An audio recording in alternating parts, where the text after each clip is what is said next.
જુનાગઢ જિલ્લાના કેશોદ તાલુકાના કેશોદ ગામમાં જ છે. નીતિનભાઈ નામ છે ભાઈનું, ને એની આપણું કેંચુવા પણ ચલાવેલું છે.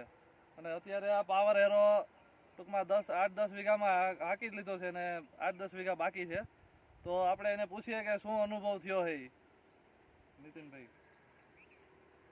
જે આપણે સવડાથી ઊંડી ખેતી કરીએ અને મોટા ઢેફા નીકળે પછી એને પહેલાં આપણે રોટાવેટર આંક્યા પહેલાં આડી ઊભી દાંતી આંકવી પડે, પછી એમાં રોટાવેટર હાલે ત્યારે બધું લેવલ થાય.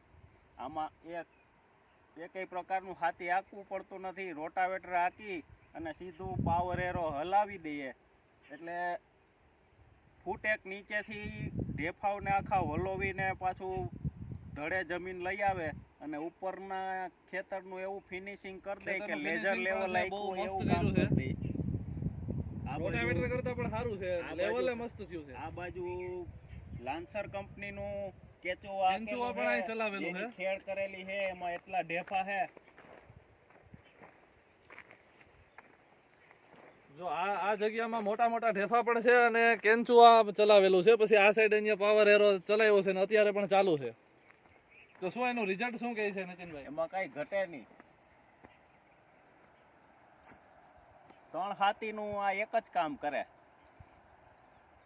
ઓલા રોટાવેટર હકાવીએ તો એ વધીને 5-6 ઇંચ ઉપરના ઢેફાનો ભૂકો કરે અને આવડું આ નીચે ફૂટેક નીચેથી ને આખું ઊંધા ચીતી બ્લેડું હાલતી હોય એટલે બધાય ઢેફાનો ભૂકો કરીને એકદમ લેવલ જમીન કરી નાખે.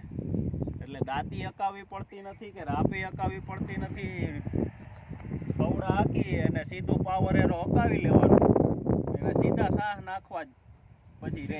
વાવેતર થઈ જાય. હા, સીધા સાહ નાખીને સીધું વાવેતર કરવાનું જ રે. બહુ જબરજસ્ત કામ છે.